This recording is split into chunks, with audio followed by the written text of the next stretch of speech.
পাশাপাশি কমেছে রপ্তানিও। সিএন্ডএফ এজেন্টরা বলছেন নির্দিষ্ট পণ্যের নিষেধাজ্ঞার প্রভাব ছাড়াও বর্ষার কারণে কমেছে সিমেন্ট রপ্তানি।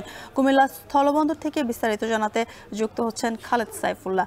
খালেদ, বিবির বাজারে আমদানি রপ্তানির সার্বিক চিত্র কি দেখছেন জানাবেন। জ্যোতিকা, ঢাকা চট্টগ্রাম মহাসড়কের পাশে কুমিল্লা বিবির বাজার স্থলবন্দর হতে পারত দেশের একটি গুরুত্বপূর্ণ ব্যবসায়িক কার্যক্রমের স্বয়ংসম্পূর্ণ একটি বন্দর, কিন্তু আমরা বিগত সময়ে যে পরিমাণ আমদানি রপ্তানি দেখেছি তা কিন্তু এই সময়ে এসে অনেক কমে গেছে। আমরা জানি যে ভারত থেকে বেশ কিছু পণ্যের নিষেধাজ্ঞার কারণে কিন্তু আমাদের ব্যবসায়ীরা অনেক পণ্য রপ্তানি করতে পারছেন না। গত 3 মাসে এখন পর্যন্ত 48,84,267 মূল্যের পণ্য কিন্তু ভারতে রপ্তানি হয়েছে এই বন্দর দিয়ে, যার পরিমাণ ছিল 21,255 মেট্রিক টন, এবং আমদানি হয়েছে এ পর্যন্ত গত 3 মাসে প্রায় 40,50,000 টাকা। যেখানে রেভিনিউ এসেছে সেখানে 578 মেট্রিক টন পণ্য কিন্তু ভারত থেকে আমদানি হয়েছে পণ্য। তো এই 3 মাসে আমরা এই চিত্রটা আমরা দেখতে পাই, এটি কিন্তু আরো অনেক বেশি ছিল। বেশ কিছু পণ্যে, বিশেষ করে আমরা জুস, পিভিসি ডোর এবং আরো কিছু প্লাস্টিক পণ্য সহ বেশ কিছু পণ্যে ভারত থেকে নিষেধাজ্ঞা দেওয়ার কারণে আমাদের এই পণ্যগুলো ব্যবসায়ীরা রপ্তানি করতে পারছেন না।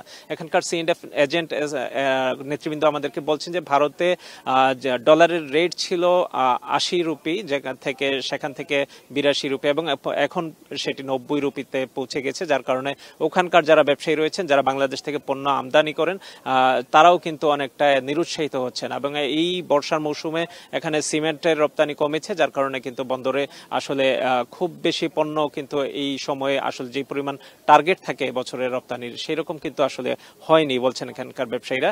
তো ডলার সংকটের কিছু প্রভাব তো রয়েছে, যেটি পুরো বছর জুড়ে থাকে।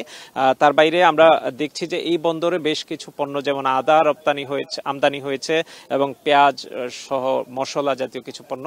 তো এগুলোর পরিমাণ যদি আরো বাড়ে তাহলে হয়তো বা এখান থেকে রাজস্ব আদায় আরো বাড়বে। এখানে গত 3 মাসে প্রায় 40,50,000 টাকা রেভিনিউ এসেছে, যা কিন্তু খুবই কম। এবং এখান থেকে যেহেতু ঢাকার দূরত্ব এখান থেকে 107 কিলোমিটার এবং চট্টগ্রামের দূরত্ব হচ্ছে 164 কিলোমিটার। তো এখানে কুমিল্লা বিবির বাজার স্থলবন্দরটি ঢাকা চট্টগ্রাম মহাসড়কের খুব নিকটেই, এখান থেকে 10 কিলোমিটার দূরেই হচ্ছে ঢাকা এই মহাসড়ক। তো এই বন্দরটি সক্রিয় হলে, সচল হলে দেশের অর্থনীতিতে যেমন প্রভাব পড়বে এবং এখানকার ব্যবসায়ীরা যারা আছেন বাংলাদেশে পণ্যের যোগান আরো বাড়বে, এখানে রপ্তানি স্বয়ংসম্পূর্ণ হবে, এবং এটা দুদেশের বাণিজ্যিক আলোচনার মাধ্যমে যে নিষেধাজ্ঞাগুলো রয়েছে সেগুলো নিষ্পত্তি করবেন এখানকার সিএন্ডএফ এজেন্ট অ্যাসোসিয়েশন এবং ব্যবসায়িক নেতৃবৃন্দরা এটাই প্রত্যাশা করছেন। জ্যোতিকা, কুমিল্লা বিবি বাজার স্থলবন্দরের সবশেষ খবর জানাতে যুক্ত ছিলেন খালেদ সাইফুল্লাহ। এখন